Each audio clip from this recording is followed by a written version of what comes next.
Monsieur le Président du Grand Conseil, Madame la Doyenne, Messieurs les lauréats de la médaille Fields, chers et chers collègues, chères étudiantes et chers étudiants, Mesdames et Messieurs, c'est avec un immense honneur que je vous souhaite la bienvenue ce soir à l'Université de Genève pour une conférence exceptionnelle donnée par le professeur Martin Herrer, professeur à l'EPFL, également professeur à l'Imperial College de Londres et médaillé Fields en 2014. Cet événement s'inscrit dans le cadre des célébrations des 300 ans des mathématiques à l'Université de Genève, une occasion unique de souligner un anniversaire historique pour notre cité et pour notre université. 3 siècles se sont écoulés depuis la nomination de Gabriel Cramer, à seulement 20 ans, comme premier professeur de mathématiques à l'université en 1724. En partageant la chaire avec son collègue Jean-Louis Calandrini, il a posé les fondations d'une tradition d'excellence qui n'a cessé de croître et qui, depuis ce point de départ, la section de mathématiques de l'Université de Genève s'est affirmée comme une véritable école. On dit « elle a fait école », formant des générations de mathématiciennes et mathématiciens d'exception, dont beaucoup ont marqué de leur empreinte la recherche et l'enseignement, non seulement à Genève, mais aussi en Suisse, et également bien au-delà de nos frontières. Ce soir, nous avons le privilège d'accueillir Martin Herrer, une figure éminente de la discipline, et pour nous, un ancien étudiant de l'Université de Genève. C'est ici, au sein de ces murs, qu'il a fait ses premières armes, développant ses intuitions mathématiques et physiques, avant de tracer une carrière exceptionnelle qui continue de rayonner à l'échelle mondiale. Le revoir aujourd'hui dans le cadre d'un anniversaire aussi emblématique est pour notre université, pour nous tous et pour ses collègues de la section, une source de grande fierté et de bonheur. Au-delà de ses contributions remarquables à la recherche fondamentale et à l'enseignement, la section de mathématiques s'illustre également par son engagement dans la transmission et la vulgarisation des mathématiques. Avec la nouvelle structure GEM, Évasion mathématique, elle s'efforce de dévoiler la beauté des mathématiques au grand public, tout en inspirant les générations futures. Cet effort de transmission mérite d'être salué avec la plus grande conviction, et je souhaitais profiter de cette occasion pour souligner, non pas au nom du dicaster de la recherche ou de l'innovation, mais au nom du dicaster de la durabilité pour l'université, que cette mission de transmission que remplit notamment le GEM mathématique revêt une importance encore plus cruciale en cette semaine dédiée au climat. Les causes du changement climatique sont bien connues et documentées, mais malgré cela, une grande inertie persiste face à cet enjeu majeur pour notre planète et notre civilisation. Cette inertie est en grande partie le fruit d'un contexte global où l'on assiste de manière inquiétante à la prolifération de ce qu'on appelle des vérités alternatives. Il est donc plus que jamais essentiel de reconnaître, d'honorer et de rappeler le travail des chercheuses, des chercheurs, des enseignantes et des enseignants. À l'université, elles et ils s'engagent avec passion et rigueur à chercher et à défendre la vérité, à une époque où cette quête est souvent reléguée au second plan. Les efforts de nos chercheuses et chercheurs constituent une pierre angulaire de cette quête de la vérité, de la quête des démonstrations, la quête de rigueur scientifique, et souvent aussi avec un souci d'élégance et d'esthétique, des valeurs qui définissent si bien la discipline des mathématiques. C'est pourquoi je tiens, avec solennité et camaraderie, comme ancien professeur, à remercier nos chercheuses et chercheurs qui, par leur travail inlassable, en mathématiques et dans toutes les disciplines, font vivre la science au service de la démocratisation des savoirs. Leur engagement, illustré par des initiatives comme celle de ce soir, est un véritable phare pour notre société.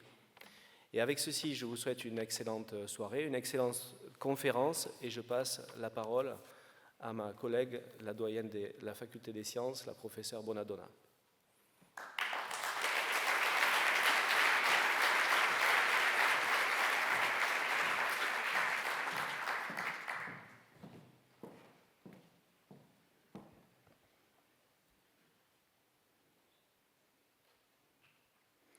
Messieurs les vice-recteurs, Messieurs les présidents du Grand Conseil, Mesdames et Messieurs les professeurs, Mesdames et Messieurs les invités, chers et chères étudiantes, chers et chers collègues, c'est un plaisir pour moi de prendre la parole ce soir pour célébrer une étape extraordinaire, 300 ans de mathématiques à l'Université de Genève.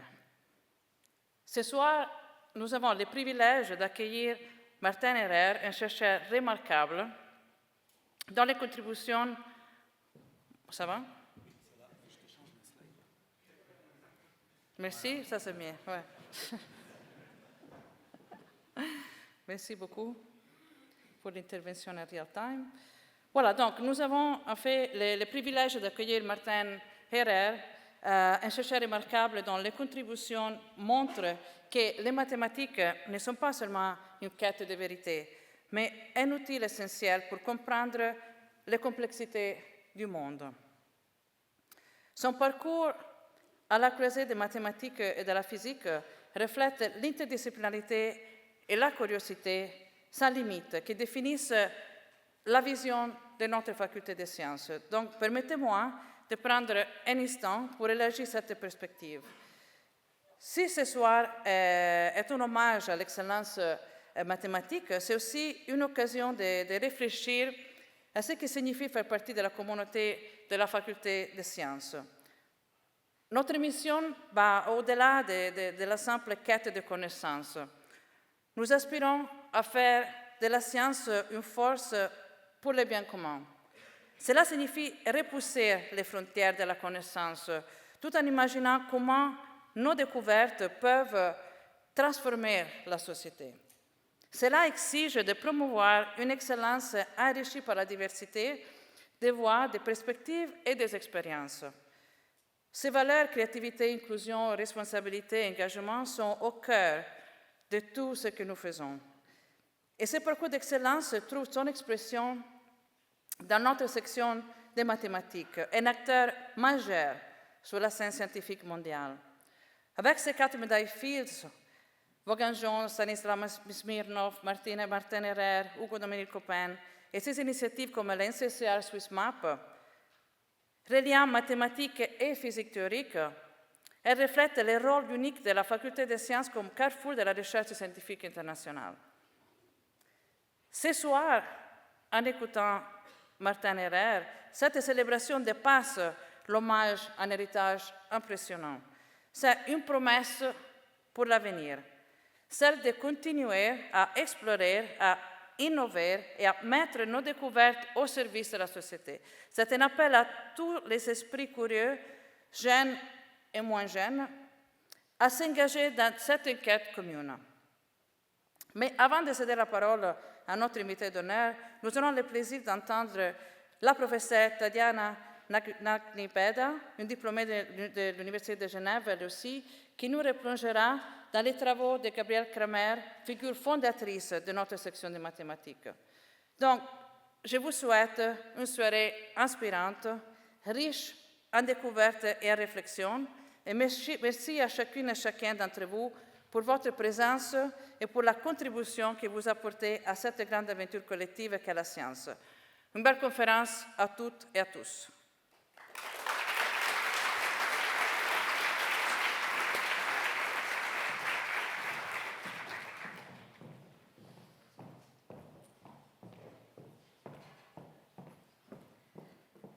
Merci Constanza.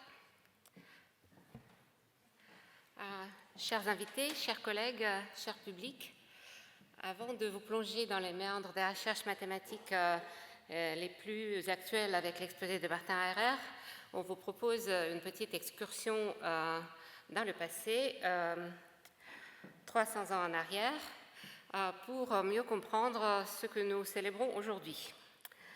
Alors voilà, pour commencer, pour nous mettre en contexte un axe temporel avec quelques repères historiques, dont la création, la fondation de l'Académie de Genève par Jean Calvin et Théodore de Bèze en 1559. Au cours du XVIIe siècle, l'Académie reste largement influencée par les idées calvinistes et donc les mathématiques ne sont pas vraiment à l'honneur. Et les choses commencent à changer avec l'arrivée du siècle des Lumières. Vous voyez ici, dans la gravure en bas, le bâtiment que beaucoup de vous reconnaissent sans doute, le bâtiment principal du Collège Calvin, qui abritait l'Académie de Genève à l'époque. C'est donc notamment Jean-Robert Chouet, philosophe, physicien et homme politique genevois, qui a introduit les idées cartésiennes à l'Académie de Genève. C'est notamment lui, ou en tout cas dans son temps, que l'enseignement passe du latin au français. Et c'est aussi lui, en tant que syndic de Genève, qui propose au Petit Conseil de fonder une chaire en mathématiques qui, à l'époque, s'appelle une profession en mathématiques, d'où le mot professeur. Et la motivation qu'il donne au Petit Conseil, c'est la nécessité d'améliorer la qualité des fortifications de la ville. Donc ça motive l'introduction d'une chaire, ou la fondation d'une chaire en mathématiques. Alors la première nomination a lieu en 1704 d'un certain Étienne Jalabert, qui a fait sa formation en France, mais il est nommé professeur honoraire, il ne reçoit pas de salaire et donne pourtant des cours publics d'arithmétique et de géométrie. Dès que la possibilité se présente, il reprend la chaire de philosophie, donc cette première nomination n'est pas un grand succès. Et il faudra attendre la mort de Jalabert en 1723, quand cette chaire de philosophie est mise au concours.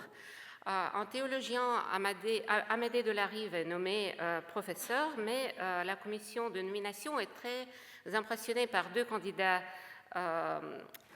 alternatifs, dont Gabriel Kramer, fils d'une famille de médecins, juristes et hommes politiques genevois, élève de Jalabert, juste 20 ans à l'époque, et son ami Jean-Louis Calandrini, tout aussi jeune, donc 21 ans au moment de postuler à cette chaire de philosophie.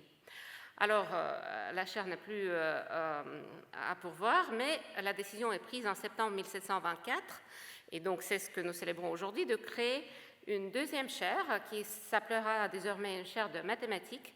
Et les deux jeunes gens, Kramer et Calandrini, sont nommés professeurs de mathématiques ex aequo. L'arrangement est qu'ils donnent des cours au tour de rôle.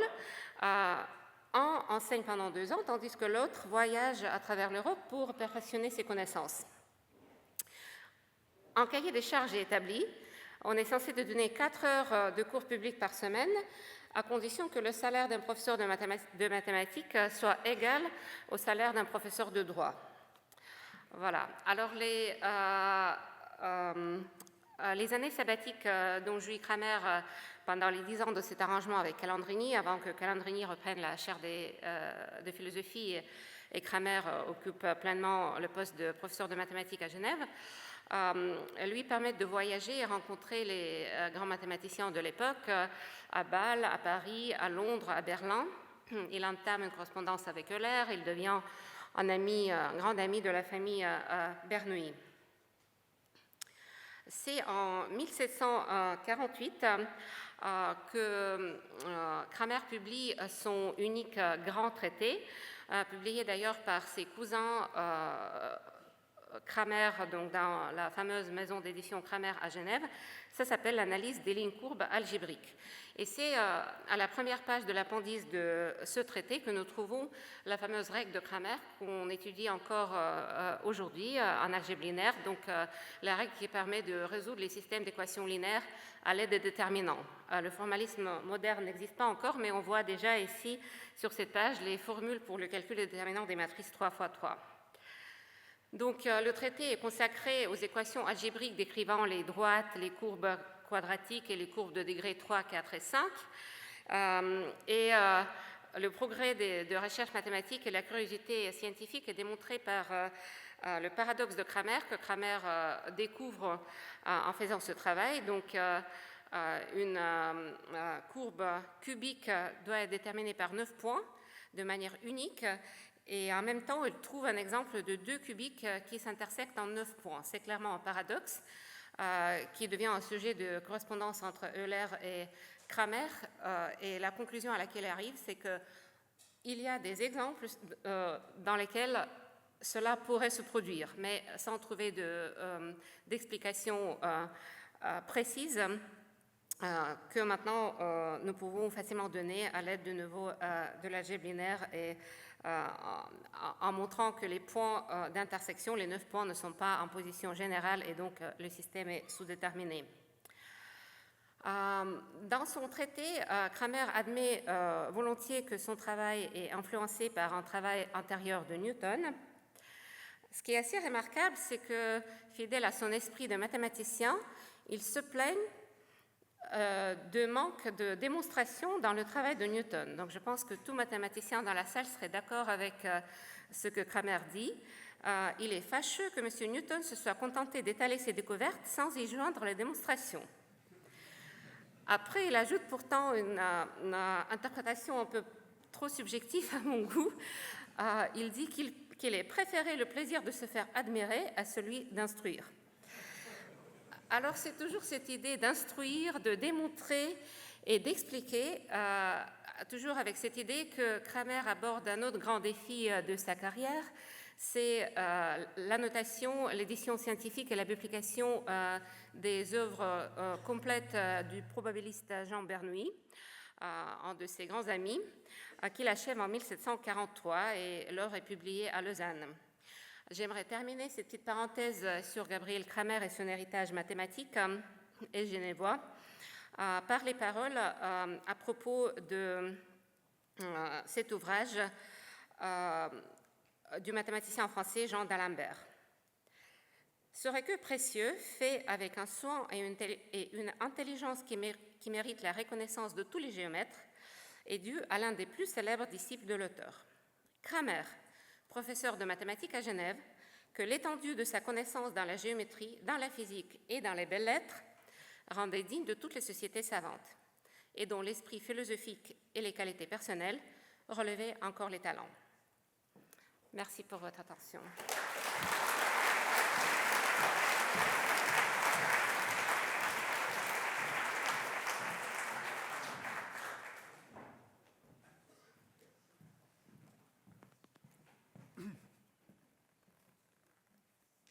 Ça marche, ça? Vous m'entendez? Ouais. Ok, super. Ok, alors, tout d'abord, merci beaucoup pour cette invitation, merci pour l'introduction. C'est un grand plaisir, un grand honneur d'être ici ce soir à l'occasion du 300e anniversaire de la section de mathématiques à Genève. Et donc, je vais essayer de vous parler un peu du type de maths sur lesquels je me suis penché. Mais je voulais commencer d'abord pour ceux qui ne sont pas mathématiciens. Donc là, je ne m'adresse pas aux gens que je vois dans les premiers rangs. Qu'est-ce qu'on fait, en fait, en tant que mathématicien? Donc tout d'abord, peut-être de l'extérieur, on a peut-être l'impression que faire des maths, c'est faire des calculs. Et non, les maths, ce n'est pas juste du calcul. Pour faire des calculs, maintenant, on a des calculateurs. Donc ici, vous voyez une photo de calculateur dans les années 40 ou 50, avant que les ordinateurs électroniques existent. Donc on avait des calculateurs qui faisaient les calculs pour les gens. Et c'était un job comme un autre, si on veut. Ce n'était pas quelque chose qui nécessitait une formation de mathématicien. Plutôt, les mathématiques, c'est plutôt l'exploration du monde des idées, si on veut, donc comme la fameuse caverne de Platon, et, si on veut, la construction de concepts qui sont consistants, donc des concepts qui n'ont pas de contradiction ou pas de paradoxe. Mais ça ne veut pas dire qu'ils suivent toujours le sens commun. Donc évidemment, les mathématiques intéressantes, c'est quand on construit des objets qui sont vraiment consistants, qui n'ont aucun paradoxe, qu'on découvre des vérités qui contredisent le sens commun. Et l'autre chose qui revient un peu en fait à ce qu'on a déjà entendu tout à l'heure, c'est que les mathématiques, une chose qui est belle, c'est que c'est vraiment une discipline où on peut découvrir des vérités absolues. Donc là, il n'y a pas de vérité alternative en mathématiques. Et alors, maintenant, on a peut-être l'impression des fois aussi que les mathématiciens sont un peu sur un nuage, comme ça, que les mathématiques flottent un peu dans le ciel, comme ça, au-dessus de la réalité. Mais il y a plusieurs liens, évidemment. Donc, il y a tout d'abord la physique. Donc, essentiellement, Si on veut caricaturer le job d'un physicien, c'est de faire le lien entre les mathématiques et la réalité. Donc ça, c'est très caricatural, avec toutes mes excuses aux physiciens dans la salle. Il y a aussi la modélisation. Alors, quelque part, la différence, c'est un peu la même chose. Donc, quand on fait de la modélisation, on fait aussi le lien entre les mathématiques et la réalité. La différence entre les deux, quelque part, c'est que l'approche physicienne est plutôt bottom-up et plutôt top-down, disons, et l'approche modélisation, c'est bottom-up. Enfin, disons, quelque part, en physique, on essaie plutôt de partir de concepts fondamentaux et ensuite de déduire les lois de la physique à partir de lois simples fondamentales.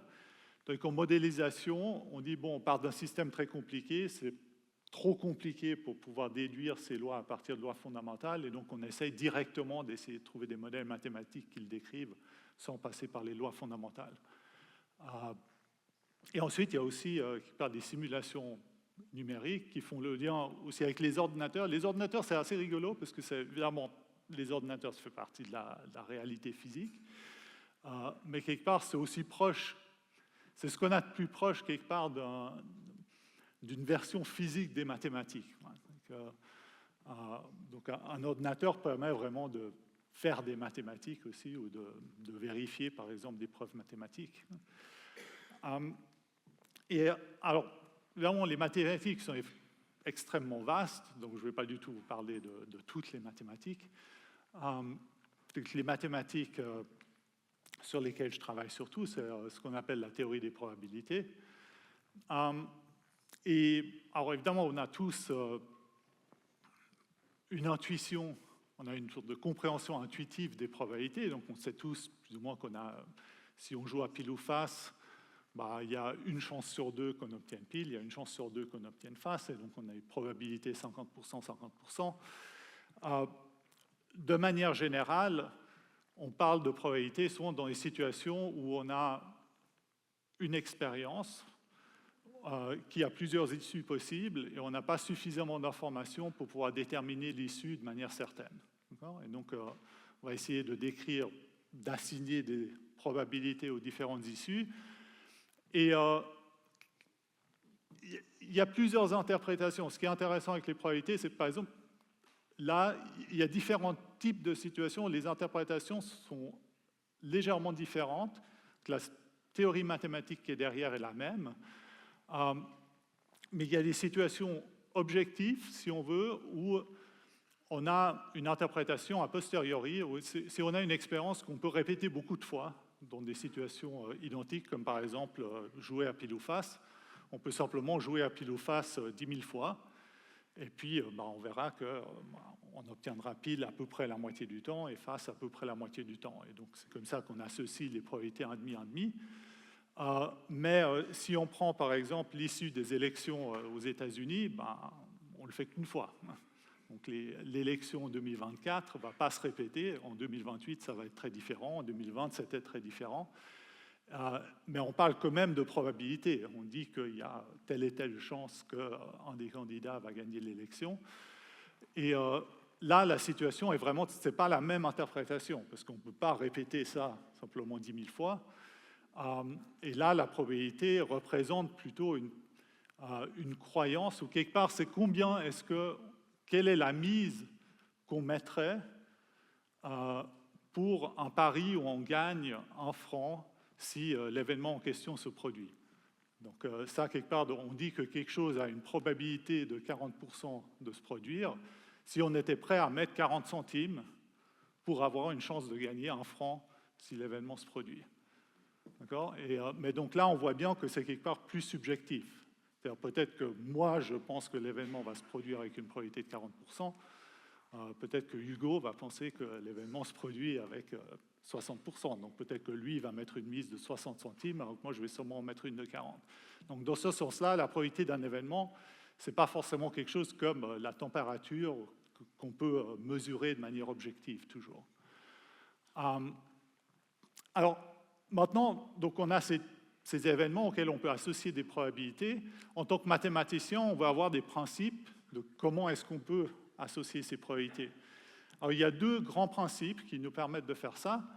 Et le premier qui est, je pense, celui avec lequel tout le monde est un peu familier, qui est la symétrie. C'est-à-dire que si, donc de nouveau, si on revient à l'exemple de pile ou face, il y a deux issues possibles, pile ou face. De notre point de vue, les deux issues sont différentes, donc on peut voir la différence entre la pièce qui tombe sur pile et la pièce qui tombe sur face. Mais du point de vue du mécanisme qui produit cette issue, il n'y a aucune différence. La pièce est bien balancée.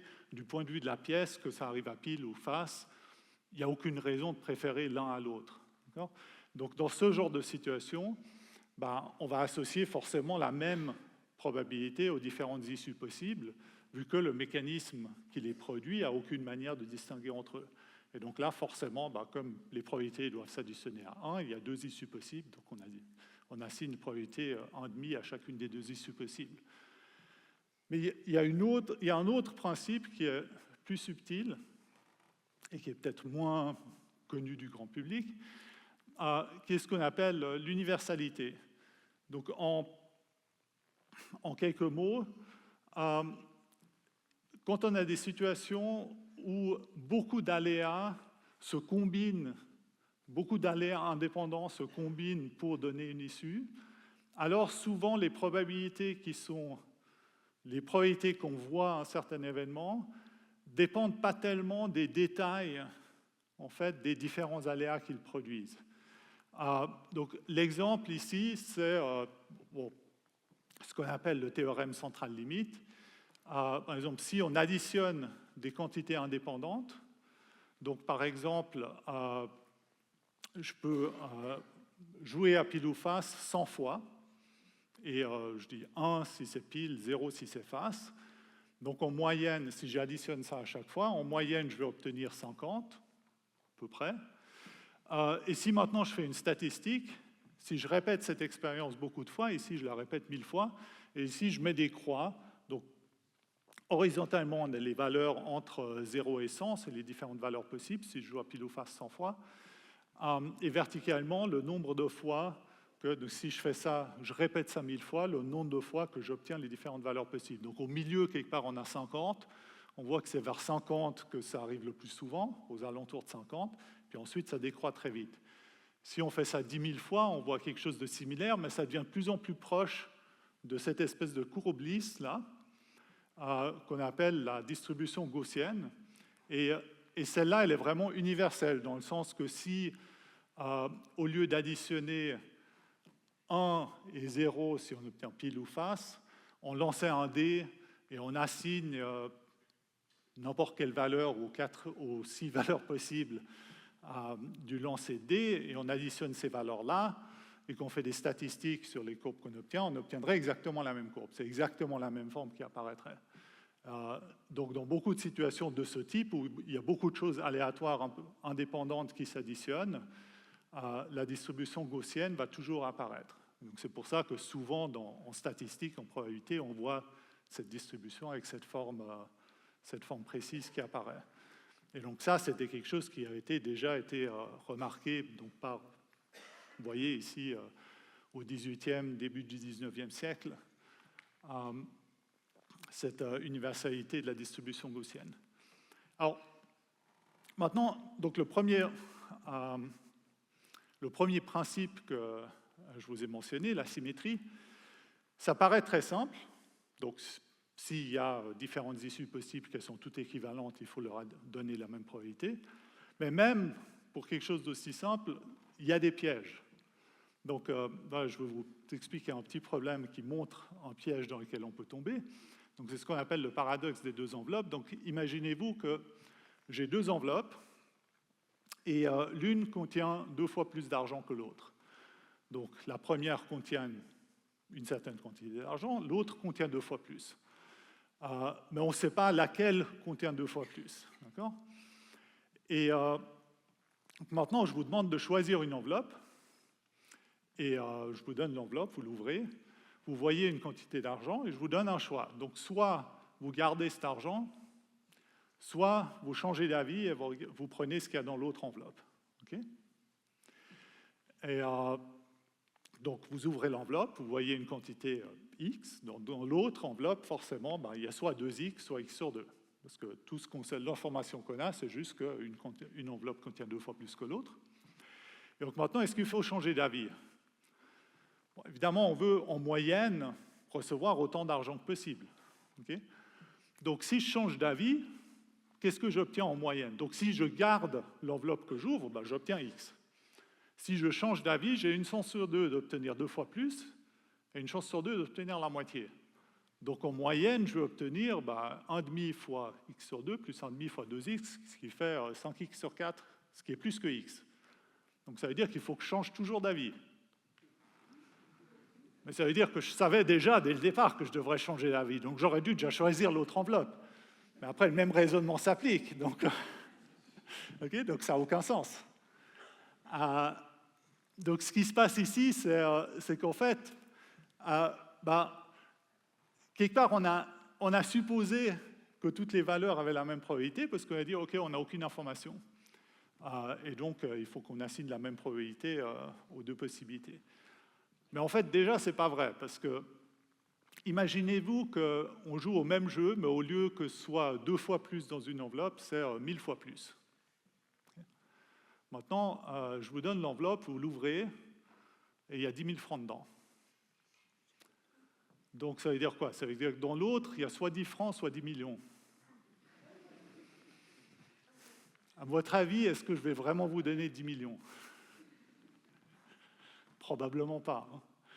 Donc quelque part, par contexte, donc là, dans cette situation, vous allez vous dire, ouais, non, mais en fait, forcément, dans l'autre, il n'y a que 10 francs. Donc vous allez garder les 10 000 francs. Et effectivement, en fait, la résolution du paradoxe, si on veut, c'est qu'il n'y a pas de probabilité de distribution de probabilité qui assigne la même probabilité à toutes les possibilités. Et donc ici, quelque part, on fait des calculs d'espérance sur des choses qui ont des espérances infinies. Donc c'est pour ça qu'il y a ce paradoxe qui apparaît. Mais ça montre que déjà, même dans des situations très très simples, il faut vraiment faire attention quand on prend une situation dans la vie de tous les jours, si on veut, et qu'on en fait un modèle mathématique, ensuite on raisonne dessus par ce modèle mathématique, parce qu'on peut facilement faire des fautes.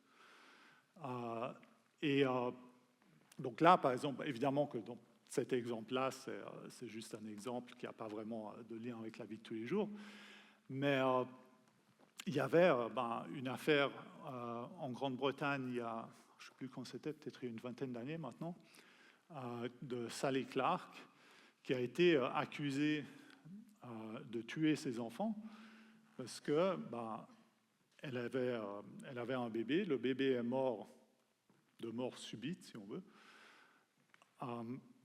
Et ensuite, 2 ans plus tard, elle avait un deuxième bébé qui est de nouveau mort de mort subite. Et donc des gens ont dit, c'est bizarre, probablement qu'elle a tué le deuxième bébé, ou même les 2. Et ils ont demandé à un expert quelle est la probabilité que les 2 enfants d'une famille dans ce milieu socioculturel, etc., meurent tous 2 de mort subite.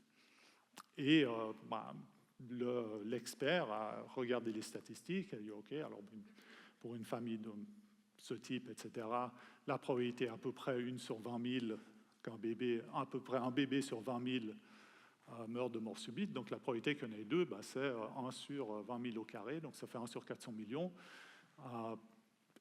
Donc c'est implausible que ça arrive, et donc elle a tué le deuxième bébé et s'est retrouvée en prison. Et évidemment que là, il y a 2 erreurs énormes qui ont été commises. La première, donc il n'y avait aucune autre, donc la seule raison pour laquelle elle était en prison, c'était le raisonnement mathématique. Donc il n'y avait pas d'autre raison, si on veut. Donc personne l'a vu tuer son bébé ou quoi que ce soit. Et donc là, les 2 erreurs, c'est que la première erreur, c'était de supposer que les 2 événements sont indépendants, mais ce qui n'est pas le cas, parce que peut-être qu'il y a une composante génétique à la mort subite, et donc les 2 enfants ont les mêmes parents, et donc donc les composantes génétiques, évidemment, ne sont pas indépendantes du tout. La deuxième erreur, c'est que quelque chose qui arrive 1 fois sur 400 millions, ça arrive très rarement, mais quand même peut-être pas si rarement que ça, parce que combien de bébés naissent chaque décennie dans le monde. Il y en a plus que 400 millions. Donc la probabilité que ça arrive dans une famille quelque part, elle est en fait relativement grande, si on regarde sur une décennie ou quelque chose comme ça. Donc même si c'était indépendant. Et en plus, c'est pas indépendant, et donc probablement que la probabilité est en fait plus grande que ce qu'ils pensaient. OK, alors maintenant je veux parler un petit peu du deuxième principe que je vous ai mentionné, qui était ce principe d'universalité. Et donc là, je vous ai donné l'exemple de la loi centrale limite juste avant. Donc là, maintenant, je vais vous donner un exemple qui est peut-être un petit peu plus intéressant, si on veut,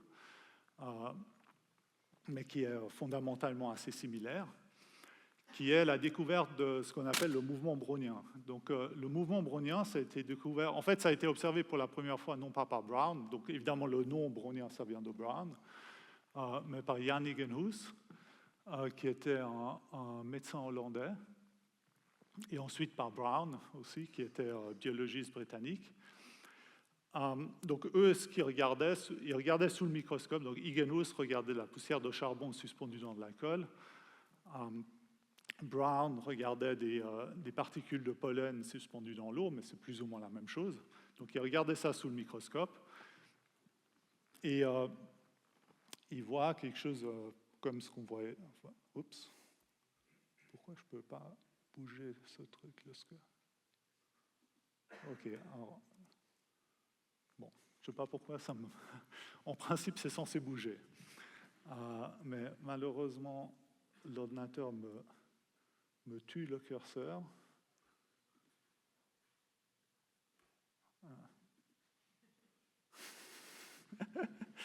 Pourtant, je l'avais fait avant. Okay. Voilà, donc ce qu'ils voient sous le microscope, c'est ça. Donc ils mettent des particules de pollen, par exemple, dans de l'eau. Il attend pendant un bon bout de temps, rien ne bouge. Pourtant, quand il regarde sous le microscope, il voit ces graines de pollen qui bougent de manière erratique. Et donc il se demande, qu'est-ce qui se passe? Pourquoi est-ce qu'elles bougent? Et alors au début, comme c'était des particules de pollen, c'est en fait peut-être qu'elles sont vivantes quelque part, ou qu'il y a quelque chose de vivant ici, et que c'est pour ça qu'elles bougent. Donc au début, il a essayé, simplement on garde ça pendant une semaine, on ne donne pas de nourriture, pas de lumière, quoi que ce soit, et donc comme ça on est sûr que s'il y avait quelque chose de vivant, ça serait mort. Et pourtant, après une semaine, ça bougeait encore exactement de la même manière. Et donc c'était mystérieux. Et en fait, étonnant, donc c'était début 19e, donc c'était un problème, c'était vraiment un mystère quelque part qui est devenu connu du grand public. Donc c'était un sujet de discussion, si on veut, dans les salons londoniens UP, d'essayer de comprendre qu'est-ce qui cause le mouvement brownien. Et donc la résolution est venue pas mal plus tard. Et en début du XXe, donc plus ou moins simultanément, Einstein et Smoluchowski donnent l'explication. Alors, l'explication physique, si on veut, je pense est déjà venue un peu avant, qui dit, en fait, la raison pour laquelle on voit ces grains de pollen bouger, c'est parce que l'eau est composée de molécules, et en fait, toutes les molécules se comportent un peu comme des boules de billard, en fait. Elles partent en ligne droite, et ensuite, si elles voient une autre molécule, elles se reflètent sur l'autre molécule. Et quand elles rencontrent la graine de pollen, la molécule d'eau, elle va taper la graine de pollen, et puis elle va se réfléchir, et ça va donner, ça donne un petit choc à la graine de pollen, ça la pousse dans une direction. Et maintenant, il y a des milliards de molécules d'eau autour. Toutes ces milliards de molécules d'eau, elles poussent la graine de pollen dans tous les sens. Chaque choc est extrêmement petit, donc on ne voit pas du tout l'effet, mais il y a tellement de molécules d'eau que l'effet cumulatif est suffisamment grand pour qu'on voit la graine de pollen bouger. Et en fait, ils ont aussi donné, ils ont pu donner une prédiction théorique quelque part de la vitesse plus ou moins à laquelle ces graines de pollen bougent. Et à l'époque, donc le mécanisme est assez logique, si on veut, mais la raison pour laquelle le mécanisme est assez logique, c'est parce que maintenant, on sait très bien que l'eau est faite de molécules d'eau. À l'époque, ce n'était pas complètement clair. Okay, donc, à l'époque, à la fin du 19e, on avait déjà la théorie comme quoi la matière était faite d'atomes, mais il n'y avait pas encore eu d'expérience qui avait vraiment démontré ça sans aucune autre explication alternative possible. Okay? Et cette expérience de Brown, en fait, c'était la première expérience où il n'y avait simplement pas d'autres explications alternatives que les gens avaient trouvées, autre que le fait que l'eau est composée de molécules, etc., qui viennent taper la particule. Et en fait, ils ont en plus, avec cette théorie, ils ont pu donner ces prédictions qu'en principe, on peut vérifier expérimentalement. Et mathématiquement, donc, une partie de la description est physique, une partie de la description est mathématique. Et donc, mathématiquement, ce qu'ils ont dû, c'est qu'ils ont dérivé la probabilité de voir le grain de pollen au bout d'un certain temps à un certain endroit. Donc, si on veut, prenez un de ces grains de pollen, vous le voyez à un endroit à un moment donné.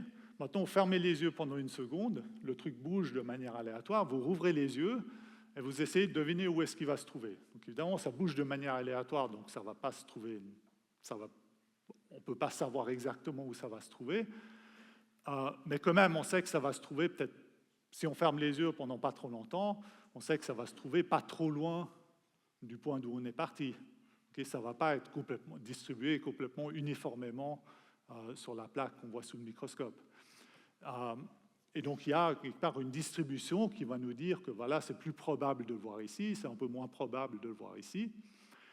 Et ce que Einstein et Smoluchowski ont montré, c'est que cette distribution-là, elle se comporte exactement de la même manière que la chaleur qui se propage dans un solide.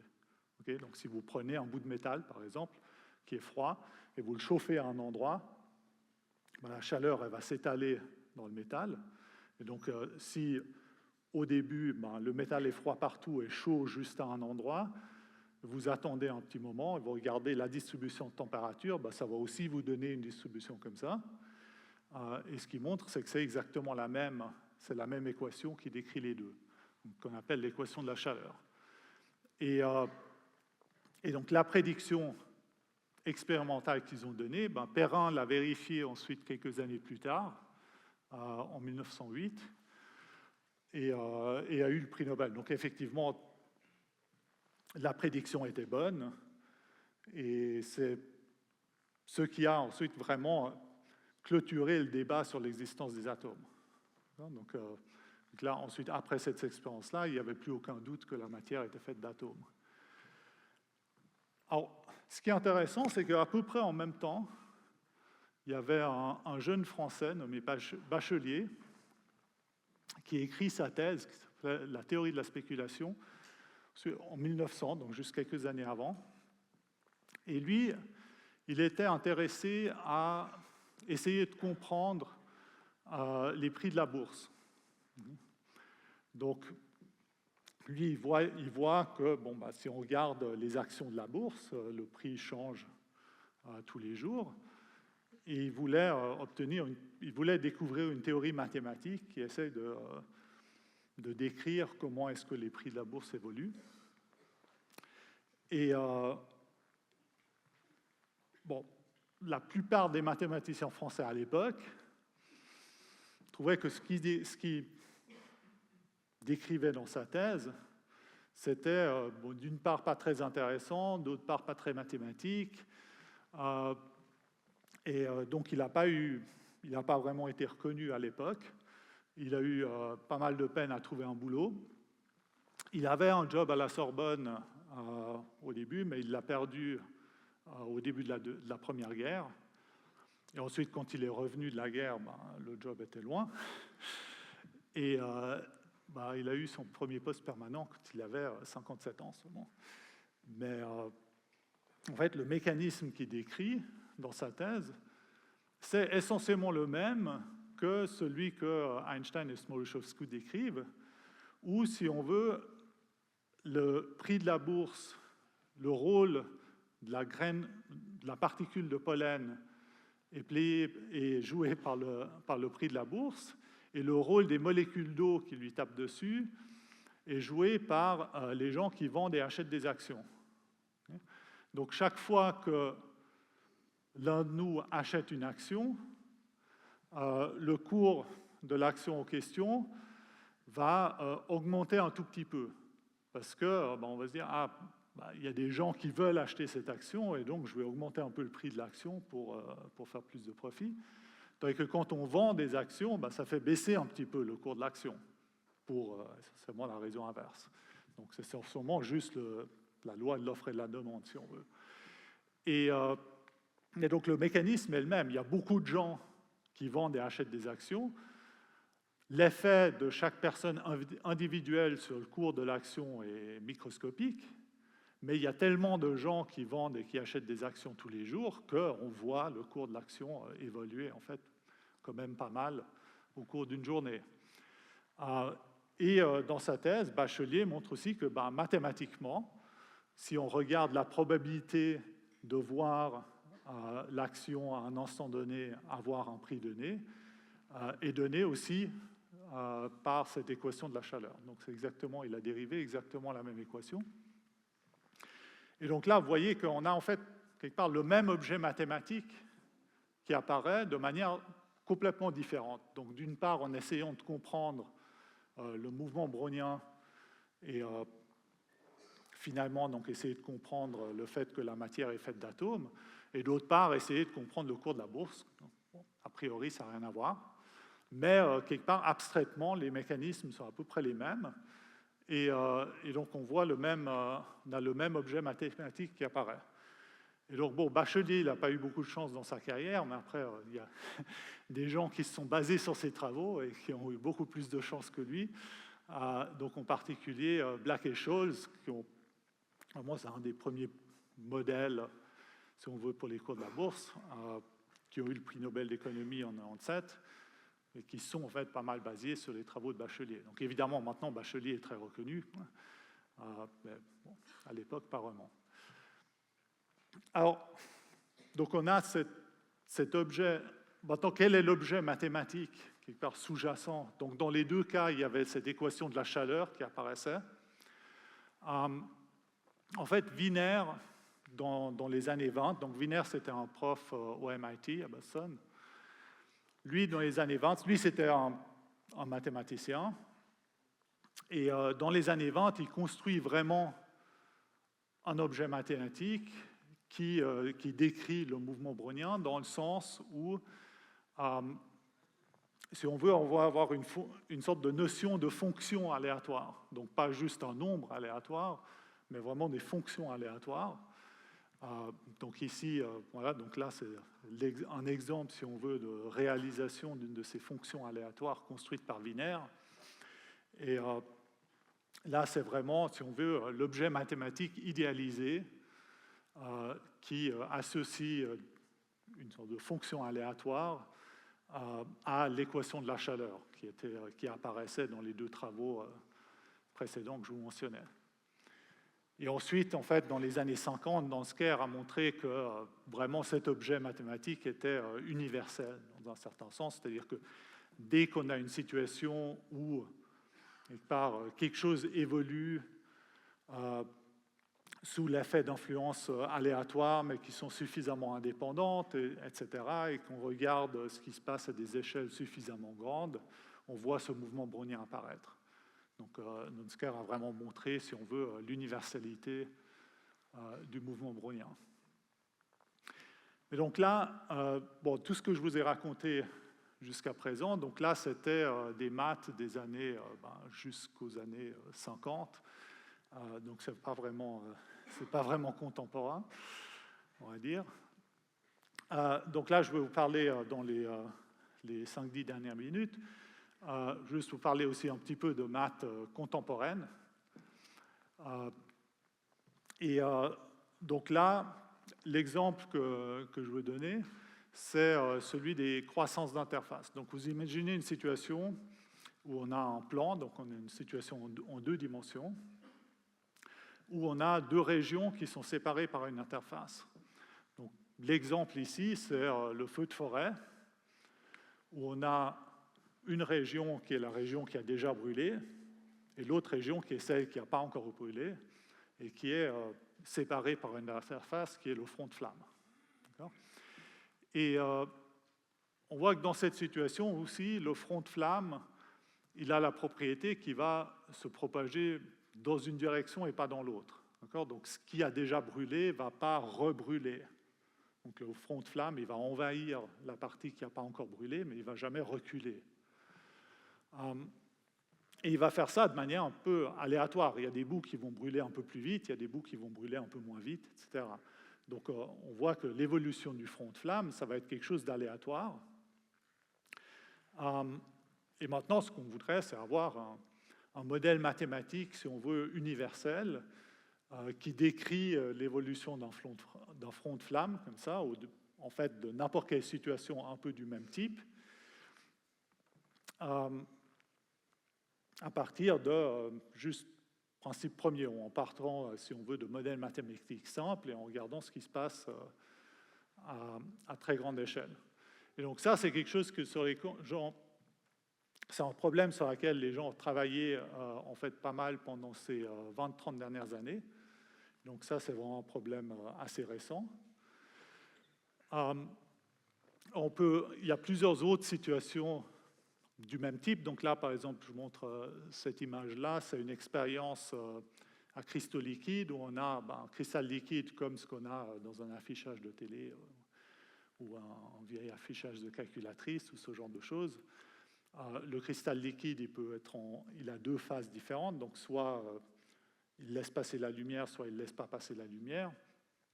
Et on peut avoir des cristaux liquides où on les prépare dans une des phases, mais l'autre phase est énergétiquement plus stable. Donc on peut zapper avec un laser dessus.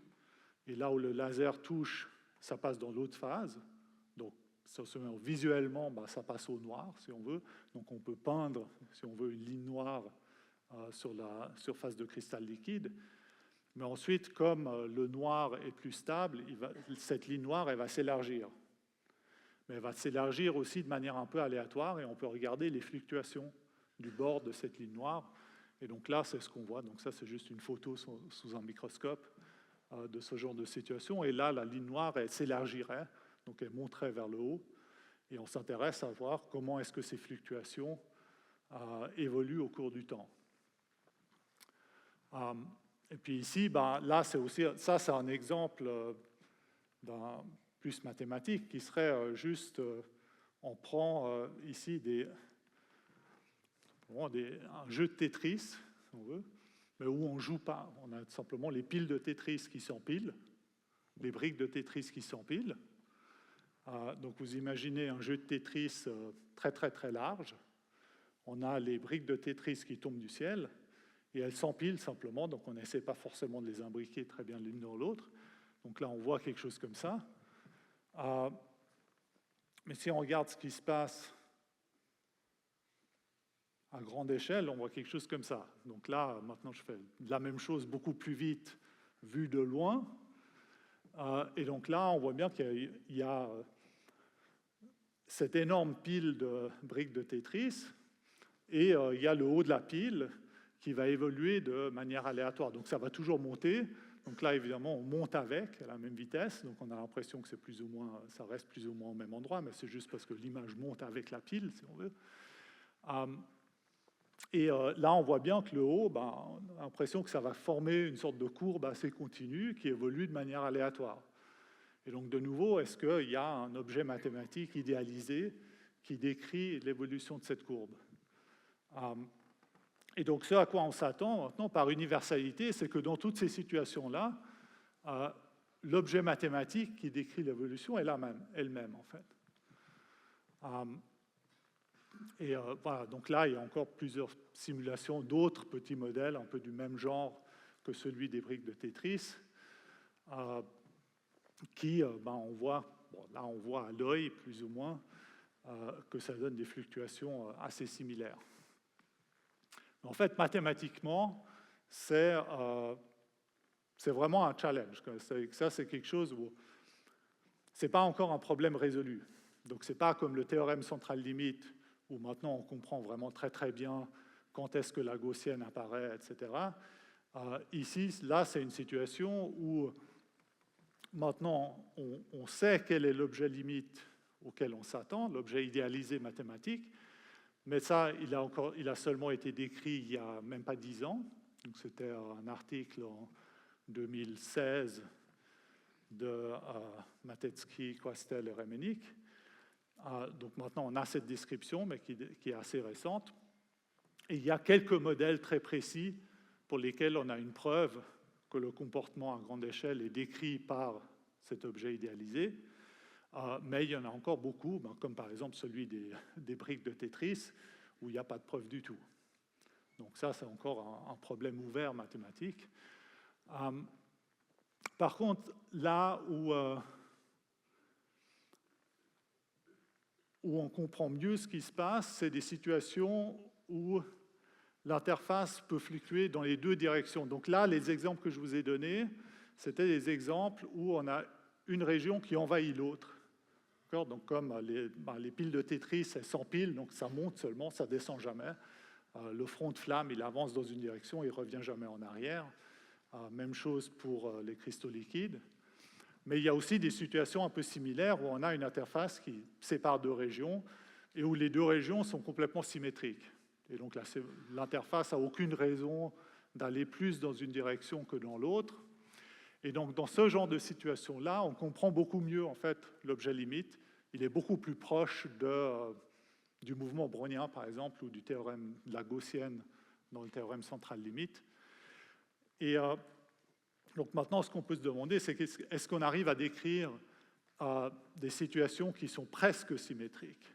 Donc si on a une région qui est juste un tout petit peu plus stable que l'autre, donc on a une interface qui est presque symétrique, elle peut fluctuer dans les deux sens, mais elle a une tendance à aller un tout petit peu plus dans une direction que dans l'autre. Et dans ce cas-là, il s'avère qu'en fait, on peut dériver une équation qui décrit une sorte de situation idéalisée de ce type-là. Donc ça, c'est un problème sur lequel j'ai travaillé il y a quelques années. Donc l'équation en question, c'est ce qu'on appelle l'équation KPZ, qui a été proposée par Kardar, Parizet et Zhang dans les années 80. Je l'écris ici, parce que je donne un exposé de maths, donc je vais quand même écrire une formule mathématique sur le dernier slide. Donc, bon, pas besoin d'essayer à part les mathématiciens qui sont ici, mais les non-mathématiciens, pas forcément besoin d'essayer de comprendre ce que dit l'équation. Mais la propriété qui était, si on veut, intéressante et qui rendait ces équations difficiles à analyser, c'était que d'une part, donc, on a un terme, donc ce terme quadratique, là, le dxh au carré, essentiellement, ça représente la pente. Donc, on a cette interface, donc c'est une fonction, mais qui est assez irrégulière. Et maintenant, on peut regarder la pente en chaque point, et donc l'équation fait intervenir le carré de la pente. Mais le problème, c'est que dans cette interface idéalisée, elle ressemble à ça, plus ou moins. En fait, la solution de l'équation, si on veut, elle va ressembler à quelque chose comme ça. Et là, on voit bien que ça fluctue énormément. Et donc, en chaque point, si on veut, la pente est en fait infinie. Et donc, on se retrouve avec une équation qui fait intervenir un terme qui est le carré d'une pente qui est infinie partout. Donc ça, évidemment, c'est pas génial. Donc on a une équation et on ne sait pas vraiment ce qu'elle veut dire. Et en fait, ce qu'on aurait envie de faire, c'est de mettre une espèce de moins infini à droite de l'équation pour essayer d'annuler un peu la partie infinie, si on veut, du carré de la pente. Et si on veut, ce que ça représente, c'est le fait que, par exemple, dans la simulation des briques de Tetris, ici, vous voyez que là, pour voir quelque chose qui bouge, on doit aller très, très, très vite. Donc là, vous voyez que c'est clair que tout va super vite. Si je zoome, là, ça va se ralentir. Okay, donc là, ça se ralentit, on voit bien que ça monte. Si je vais loin, pour voir quelque chose bouger, il faut faire tourner la simulation beaucoup plus vite. Okay, et donc, ça veut dire aussi qu'on doit en fait monter très vite, parce qu'on doit suivre quelque part le haut de cette pile de briques de Tetris, et donc on doit monter très vite pour voir quelque chose qui a l'air de se retrouver toujours au même endroit. Et en fait, dans l'idéal, comme ce qu'on essaye de décrire ici, c'est ce qui se passe quand on regarde à des échelles infiniment grandes. Quand on est à des échelles infiniment grandes, quelque part, il faut qu'on monte infiniment vite pour suivre les fluctuations de cette interface. Et quelque part, cette constante infinie qu'on doit soustraire, c'est en gros cette vitesse infinie à laquelle on doit monter. Mais donc là, a priori, ce n'est pas évident comment interpréter des équations de ce type. Et donc là, un problème sur lequel j'ai travaillé, c'était l'interprétation de ce type d'équations et de construire une théorie assez systématique qui permet d'interpréter des équations de ce type. Et donc je pense que là, c'est peut-être un bon endroit pour m'arrêter. Et merci pour votre attention.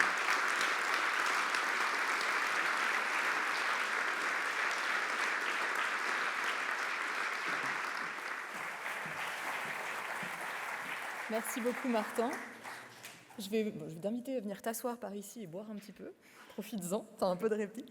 Et je vais vous inviter tous et toutes, si vous avez des questions à poser, à utiliser le QR code qui est ici. On essayera également de prendre quelques questions au micro, mais ce sera un tout petit peu plus simple. Et je vais inviter sur scène à nous rejoindre ce soir deux autres médaillés Fields, le professeur Hugo Duménil-Copin,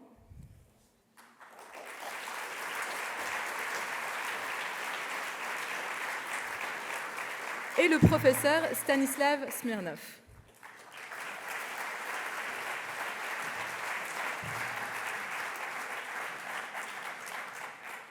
Je les laisserai plus tard répondre à est-ce qu'il y a de l'aléatoire dans leur choix de place autour de la table de ce soir. Je voulais juste vous préciser une petite chose. Donc, les questions qu'on va prendre ce soir, on va essayer de ne pas prendre de questions trop mathématiques, trop précises, puisque c'est une conférence grand public. Donc, ne vous vexez pas si on ne prend pas votre question. Vous pourrez toujours essayer de leur poser un petit peu plus tard. Et enfin, je vais me présenter. Je m'appelle Élise Raphaël. Je suis la co-directrice du Genève Évasion Mathématique, qui vous a été présenté tout à l'heure. Et j'ai le plaisir de modérer ce soir la discussion avec nos médaillés Fields.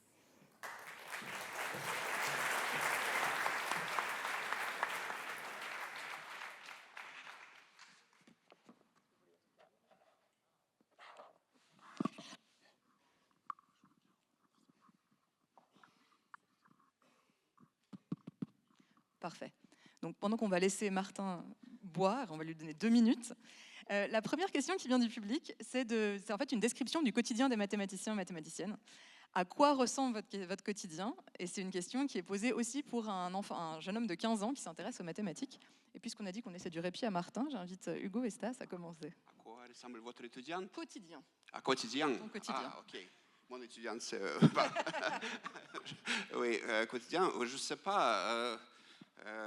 comme Martin a déjà dit, on fait, c'est pas vrai qu'on fait que des calculs, on plutôt pense des idées, on lit beaucoup des articles des autres, on discute beaucoup avec les autres. Je pense que c'est pas vraiment un boulot solitaire. Et maintenant, on peut regarder que la plupart des articles publiés en mathématiques ont 3 auteurs ou plus. Donc, vraiment, c'est quelque chose de collectif. Oui, et puis c'est quelque chose de très divers aussi, c'est-à-dire qu'il y a des journées où on va faire plus d'enseignement, il y a des journées où on est à l'autre bout du monde pour justement interagir avec des mathématiciennes, des mathématiciens d'autres horizons. Donc c'est une des choses, enfin je ne sais pas pour vous deux, mais pour vous trois d'ailleurs, mais c'est quelque chose qui, moi, a été fondamental dans mon choix, cette multiplicité des casquettes et cette richesse finalement du travail au quotidien.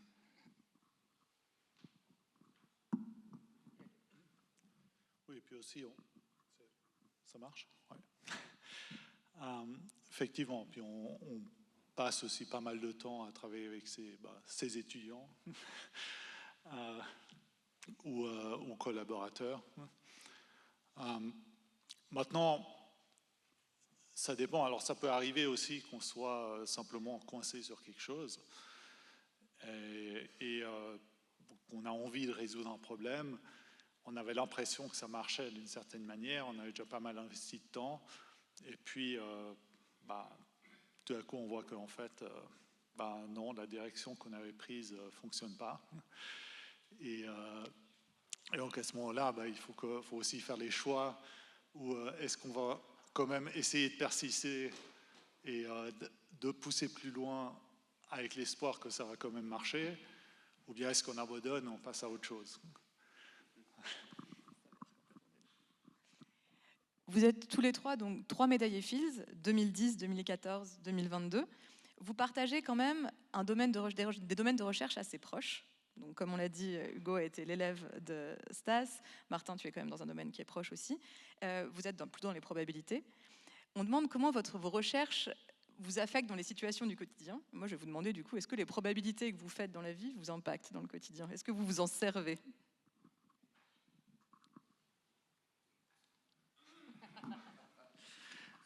Oui, c'est peut-être l'une des surprises un petit peu de la nature, qui est qu'on est des machines qui fonctionnant, notre cerveau fonctionne comme, c'est un cerveau bayésien, on fait des calculs de probabilité dans nos choix, et paradoxalement, on est extrêmement mauvais finalement à percevoir rationnellement, en tout cas quand on réfléchit, on pense très mal aux probabilités, on les évalue très mal, on a une tendance à les surévaluer quand c'est négatif, bien entendu, et à sous-évaluer quand c'est positif.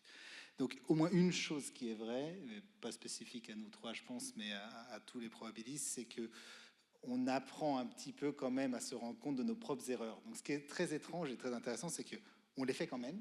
C'est-à-dire, intuitivement, on a les mauvaises intuitions, comme vous tous et toutes, mais par contre, on a comme s'il y avait une deuxième partie de notre cerveau qui peut venir nous faire « Ah non, mais attention quand même, je te rappelle que tu as eu un cours de Saïssa Smirnov qui te disait... » Parce que tout le monde a compris que tu étais mon directeur de thèse maintenant.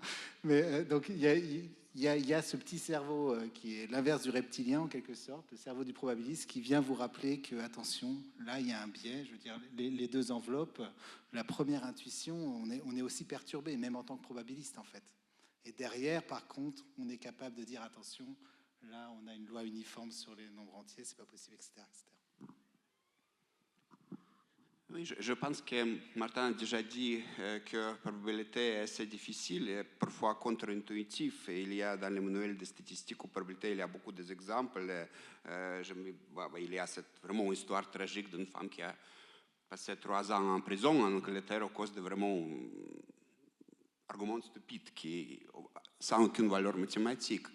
Mais c'est vrai qu'il y a beaucoup de cas où la probabilité est contre-intuitive. Et je pense que peut-être la raison principale qu'on ne peut pas vraiment répéter les mêmes expériences beaucoup de fois, dans la plupart des cas, comme je sais pas, les élections, même si les démocrates veulent répéter cette expérience encore quelques fois, on ne peut pas les répéter.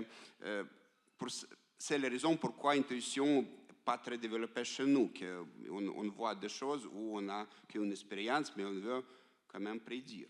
Mais je trouve que ça marche. Il y a beaucoup de sujets où on utilise beaucoup de probabilités, par exemple dans je sais pas, dans le Manhattan Project, dans la construction de bombes nucléaires qui marche. On a utilisé pour méthode de Monte Carlo la probabilité pour calculer ça. Mais il y a des choses plus sympas et moins militaires où on utilise probabilité. Oui, mais je pense, oui, j'ai mentionné ça parce que c'était la première application de méthode Monte Carlo. La méthode de Monte Carlo était créée pour ça. Oui, mais dans la vie quotidienne, je ne sais pas, c'est difficile à dire parce qu'il y a beaucoup de choses contre-intuitives. Je ne peux pas dire que j'utilise bien probabilité dans la vie quotidienne. Je pense que l'effet principal, c'est de nous énerver quand on lit des articles de journaux où les probabilités sont mal représentées, où que les statistiques sont présentées de manière pour quelque part servir un argument et donc pas forcément de manière très objective. Je pense quelque part à l'arrivée, moi j'ai l'impression que c'est un peu ça l'effet principal, c'est que ça nous fait aussi, ça nous fait voir comment est-ce que des statistiques sont utilisées pour manipuler les gens aussi. Mais après, ouais, comme vous avez dit, c'était aussi d'être conscient des pièges. Enfin, c'est pas forcément de ne pas tomber dedans, mais effectivement d'être conscient des pièges. Une question qui revient, donc vous avez exposé plusieurs utilisations des probabilités ou des problèmes qu'on peut rencontrer. Qu'est-ce qui vous a amené dans ce domaine? Parce que je vais exclure peut-être les modèles militaires et les manipulations. Pourquoi ce domaine de recherche? Est-ce que c'était des rencontres? Est-ce que c'est un sujet ou un problème particulier qui vous a amené là? Bon, on peut avoir plusieurs raisons pourquoi on commence à dire quelque chose. J'aime bien de voir un problème qui est facile à formuler, mais où on ne sait pas ce qu'il faire. J'ai changé 2-3 fois les sujets que je fais. Je fais avant probabilité système dynamique, avant analyse complexe. Et, tout d'un coup, on avait un problème qui était lié à ce problème de percolation où on avait une belle formulation par Leonard Carlesson où vraiment les formules étaient beaucoup plus simples que cette formule qu'on avait là, même encore plus simple, mais c'était clair que quelque chose d'intéressant se passe, mais on ne savait pas ce qui se passe. Mais l'autre chose qui c'était clair, qu'on avait une relation avec l'analyse complexe où j'ai déjà fait des choses. Donc, c'était intéressant comme projet de faire quelque chose entre les deux sujets.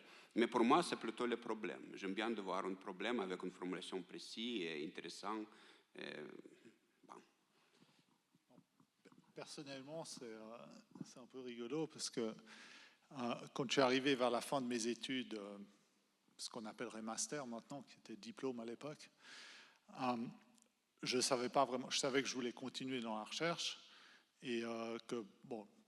Mes études étaient surtout en physique, mais j'étais plus intéressé par la partie théorique, l'aspect mathématique. Mais je ne savais pas vraiment quel domaine des mathématiques je voulais travailler. Mais je savais que je ne voulais pas travailler en théorie des probabilités. Parce que, parce que je me rappelle que... je me rappelle que au collège, on avait de temps en temps des petits problèmes de probabilité. Je n'étais jamais très bon dans ce genre de problème. Ensuite, pendant mes études, il n'y avait pas de probabiliste à la section de mathématiques à l'époque, donc Stas n'était pas encore là.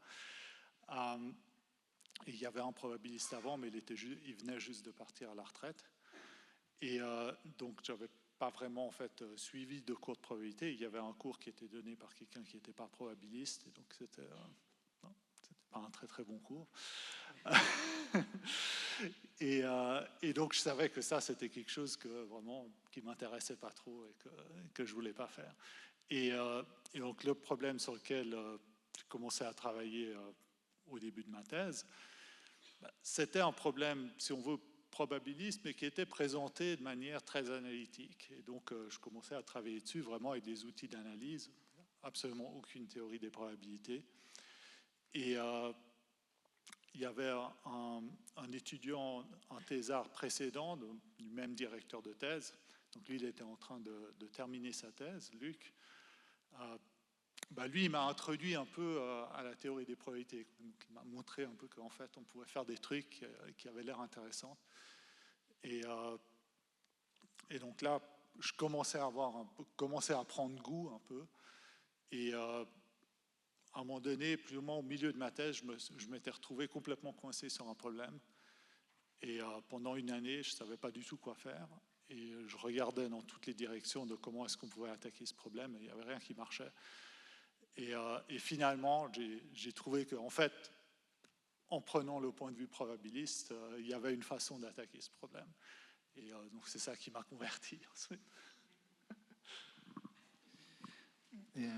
Dans mon cas, c'est un peu, en fait, ça a été la même raison pour laquelle j'ai voulu faire des maths. Et en y réfléchissant là, je me demande si vraiment je suis Saint-Esprit. En fait, j'ai choisi les probabilités. Oui, non, la personne qui me connaît le mieux ici. Non, mais ce qui est étrange, c'est qu'en fait, j'ai choisi les probabilités parce que j'y comprenais rien. En fait, au tout début, j'ai rien compris. Il y a une notion en probabilité, les variables aléatoires. Je ne comprenais pas à quoi ça servait. Pour moi, c'était une fonction. Bref, j'étais totalement paumé. Et il y a un moment où ça s'est débloqué quand même. Je sais maintenant ce qu'est une variable aléatoire. Je rassure tout le monde, voilà, qu'on ne me reprenne pas la médaille. Mais je l'aime bien quand même. Oui, donc, en fait, c'est ce moment, comme toujours, hein, quand on est en difficulté dans la compréhension d'un problème profond, je pense qu'on soit mathématicien ou pas, vous avez tous vécu ce genre d'expérience. Au moment où ça se débloque, il y a une espèce de bouffée d'hormones, de bonheur. Il y a comme s'il y avait un nouveau pan de votre cerveau qui s'était débloqué et qui vous permet de faire plein de nouvelles choses. Et c'est vraiment le sentiment que j'ai eu, en fait, quand j'ai compris ce qu'était une variable aléatoire. Et pour les maths, c'était pareil. Je ne comprenais rien aux maths à un moment de ma scolarité. Et il y a un truc qui s'est débloqué. J'ai compris comment apprendre les maths. Et c'est pareil, c'est ce qui m'a lancé dans les maths. Voilà. Cette idée de ne pas comprendre au début, puis d'être amené à une excellente compréhension, puisque a priori vous l'avez mérité, cette médaille. Elle revient aussi dans la question de, vous êtes médaillé Fields, vous avez dû parler à un public très vaste depuis que vous avez reçu cette médaille, de beaucoup de manières, et on nous demande un peu, est-ce que c'est dur de vulgariser ce que vous faites? Vous avez dû beaucoup l'apprendre, comment ça se passe pour vous? Je suis partiale à cette question, évidemment, en tant que directrice du GEM. Bon, je pense, ouais, c'est un peu comme tout, ça s'apprend sur le tas. Hein. Donc évidemment, c'est pas vraiment une formation qu'on a. Après, je sais pas si on est doué ou pas, mais on essaye. Je pense que nous trois, nous avons eu de la chance parce que nous faisons quelque chose avec les récits comme dans ce diagramme physique monde réel. Et donc voilà, il y a quelque chose qu'on peut vraiment expliquer en 5 minutes, que voilà, il y a ce problème. Bon, je sais pas, il y a la forêt qui brûle ou quelque chose comme ça. Il y a des autres sujets en mathématiques qui sont beaucoup plus ésotériques et où, donc, je ne sais pas comment on peut le faire, mais surtout, j'aime bien de voir à moins dans un tiers de mes articles quelque chose que je peux expliquer à grand public. Mais parfois, c'est trop difficile pour quelques résultats, mais peut-être parce qu'on ne comprend pas encore ce qui se passe. Je ne sais pas. Oui, alors ce qui est vrai, c'est que finalement, interagir avec le grand public, ça existait peut-être même avant la médaille Fields, en tout cas pour certains d'entre nous. Et là, on était plus des représentants de notre domaine en général. C'est vrai qu'avec la médaille Fields, on passe un peu automatiquement en ambassadeur ou ambassadrice de la discipline dans son ensemble. Donc d'un certain point de vue, choisir les sujets pour parler au grand public, c'est pas forcément ce qui est le plus difficile pour moi en tout cas. Ce qui était dur par contre, c'est de vraiment, tu l'as dit dans ta question, c'est de vulgariser ce que vous faites, mais faites au sens large avec un grand F, c'est-à-dire qu'est-ce que c'est que le processus de création mathématique, qu'est-ce que c'est. Et ça m'a poussé à énormément d'introspection. Je ne sais pas pour vous, mais on apprend pour la médaille Fields quelques mois avant de la recevoir. Et moi, le sentiment premier, ça a été la panique totale de comment je fais maintenant pour parler de ce que je suis ou de ce qu'on est en tant que mathématicien et mathématicienne. Comment je fais pour transmettre cette idée de ce que c'est que la pensée mathématique. Et donc ça a été oui, une grosse introspection. Et comme tu dis, on n'est pas sélectionné pour ça. Donc il y avait quand même un vrai problème de syndrome de l'imposteur pour le chercheur, peut-être pas, mais pour le vulgarisateur, clairement. Quoi. Il y avait un truc complexe. Non, mais c'est vrai, ouais, je voulais juste dire que c'est vrai qu'on a quand même la chance que le type de mathématiques qu'on fait se prête quand même pas trop mal à la vulgarisation. Mais aussi, c'est vrai qu'une chose qu'on doit apprendre, c'est en tant que mathématicien, si on veut, professionnel, chercheur, normal, si on veut, quand on donne des exposés, en général, on parle de ses propres travaux et on parle de ses propres travaux récents. On prend ses derniers travaux et puis on veut essayer d'expliquer comment fonctionne la preuve, etc. Évidemment, quand on fait plus de la vulgarisation, on ne peut pas faire ça. Et donc là, c'est vraiment à un moment donné, il y a quelque chose aussi qui doit cliquer, où on doit apprendre à lâcher et simplement à parler aussi de travaux plus historiques, à essayer de mettre les choses en contexte et de pas seulement parler du problème sur lequel on pensait pendant ces 4 derniers mois. Une question qui est finalement liée, puisque on a dû beaucoup vous la poser ces derniers temps. Quand les gens vous disent « je suis nul en maths » ou « j'aime pas les maths », qu'est-ce que vous répondez maintenant? Ou qu'est-ce que vous répondiez avant et qu'est-ce que vous répondiez après quelques années de médaille Fields? S'il y a bien une chose qu'on apprend en faisant des mathématiques dans notre métier de tous les jours, c'est qu'on est vraiment nul en maths, nous, pour peu. C'est-à-dire que la quantité de mathématiques qu'on maîtrise est tellement infime par rapport à l'immensité des maths. Donc on est toujours finalement en difficulté en mathématiques. Et la raison, elle est toute simple, c'est que tout ce qu'on a compris, on l'a tellement intégré, et là je parle nous en tant qu'humains, hein, pas juste les mathématiciens professionnels, on l'a intégré et c'est devenu trivial en fait, c'est devenu évident. Donc les gens ont l'impression d'être nuls en maths parce que tout ce qu'ils savent en maths, ils le trouvent complètement évident. Et que reste que ce qu'ils ne comprennent pas. C'est un test, c'est quelque chose qui vient, une remarque de David Bessis, qui a écrit un bouquin qui s'appelle Mathematica, que je recommande très chaleureusement à tout le monde, mathématicien ou non. Et il fait cette remarque que les nombres négatifs, au 19e siècle, dans la population, personne ne savait ce que c'était. C'était un concept totalement étranger, quelque chose d'hyper abstrait. On n'avait aucune idée de ce qu'était un nombre négatif. Or, dans cette salle, je pense qu'à peu près tout le monde sait ce que c'est qu'un nombre négatif. Vous avez en fait une notion de ça. Merci les banquiers, merci la météo, merci tout ça. On a tous vécu une période où on a eu un nombre négatif. Et donc ça prouve quelque chose, c'est qu'en fait, vous maîtrisez quelque chose que... des gens, il y a 150 ans, maîtrisaient absolument pas. Donc tout ce qu'on sait en maths, on l'a tellement bien intégré que c'est devenu trivial. Donc oui, les gens ont l'impression d'être nuls en maths, mais c'est qu'une impression de ce qui reste, en fait. Ce qui a sédimenté, c'était les difficultés. Oui, je suis d'accord. Je pense que vraiment, il y a un exemple encore qui marche encore mieux. On enseigne toujours en la première année d'analyse les notions de continuité.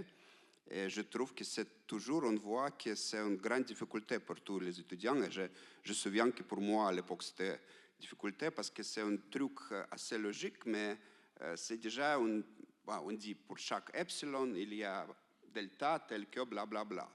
Et ce truc que pour chaque epsilon, qu'il y a déjà 2 objets avec une relation entre eux, c'est vraiment une barrière, c'est difficile à sauter assez haut, mais dès qu'on comprend ça, on peut comprendre déjà des choses beaucoup plus compliquées. Et pour l'étudiant de 2e année, c'est continuité, mais c'est clair qu'est-ce que c'est clair, on a déjà intégré cette définition.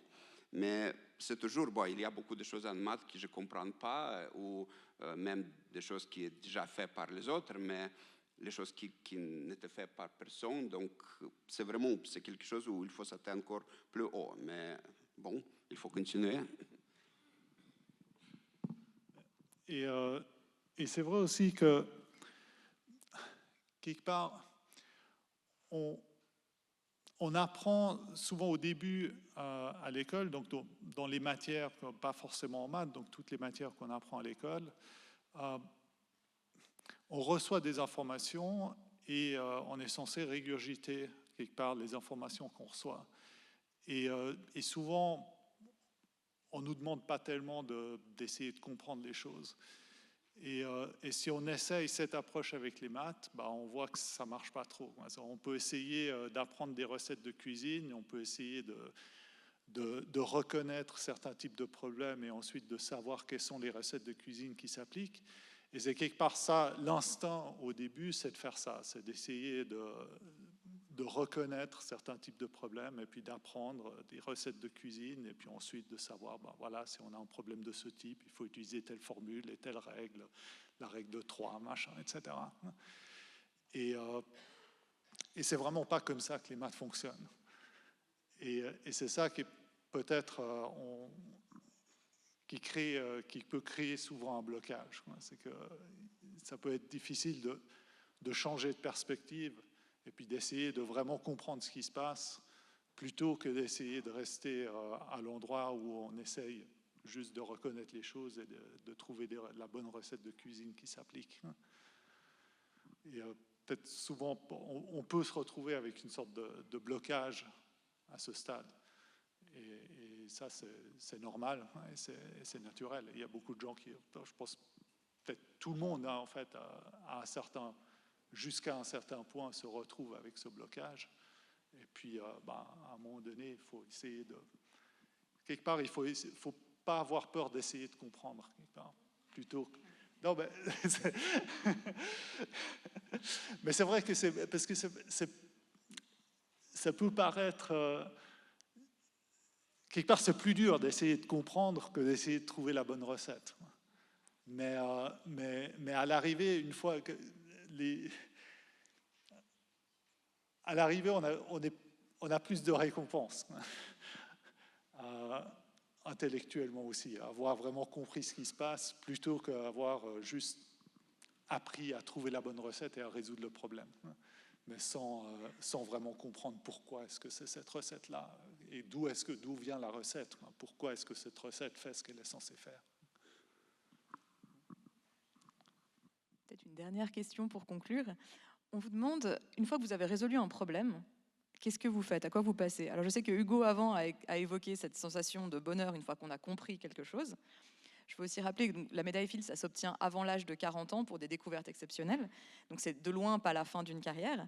Donc qu'est-ce qu'on fait une fois qu'on a obtenu la médaille Fields pour avoir résolu certaines choses, ou quand vous avez résolu subitement quelque chose de très intéressant? Comment vous passez à la suite? Comment vous choisissez le problème suivant? Qu'est-ce qui vous motive pour après? Alors c'est rigolo parce que pendant ma thèse, mon directeur de thèse me disait, alors, il faut faire attention parce qu'à la fin de la thèse, tu peux avoir une dépression postpartum.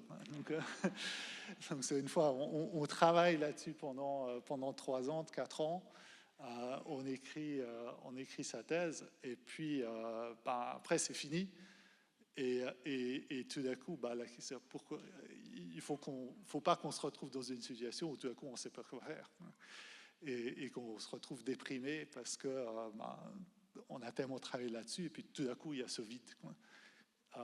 Et souvent, je pense beaucoup, enfin en tout cas pour moi personnellement, et je pense que c'est peut-être la même chose pour pas mal de gens, on a pour combattre ça, on a souvent plusieurs problèmes sur lesquels on travaille en même temps. On a plusieurs trajectoires qu'on explore plus ou moins en parallèle. Et donc, si on est coincé quelque part ou qu'on arrive complètement au bout parce qu'on a tout résolu, on n'a pas un vide parce qu'on a encore autre chose sur lequel on pensait à côté. On a encore 2-3 autres problèmes sur lesquels on travaillait en parallèle. Alors, on n'a pas vraiment les mêmes problèmes. J'aime bien quand on a tout résolu. Alors, dans mon cas, ça n'arrive pas. Il reste tellement de choses. Mais juste quelque chose qui peut peut-être paraître paradoxal, mais pour moi, par exemple, le moment que j'aime le moins dans la résolution d'un problème, c'est le moment où je sens que c'est quasiment là. C'est le moment où, voilà, là, je sais que ça va finir par marcher. Je pense avoir eu la bonne idée, mais c'est pas encore... faut effectivement encore nail it, mettre le dernier coup de marteau. Et la raison pour ça, c'est que finalement, c'est un peu la fin de l'histoire qui arrive. On sent qu'elle va arriver. En plus, il y a le stress de est-ce que j'ai vraiment compris, etc. Et moi, ce que j'aime le plus, c'est la période d'avant, en fait. La période où on ne comprend pas, c'est la période la plus sympa d'un certain point de vue. C'est la période où on peut faire n'importe quoi, on peut balancer des idées qui ne marchent pas, etc.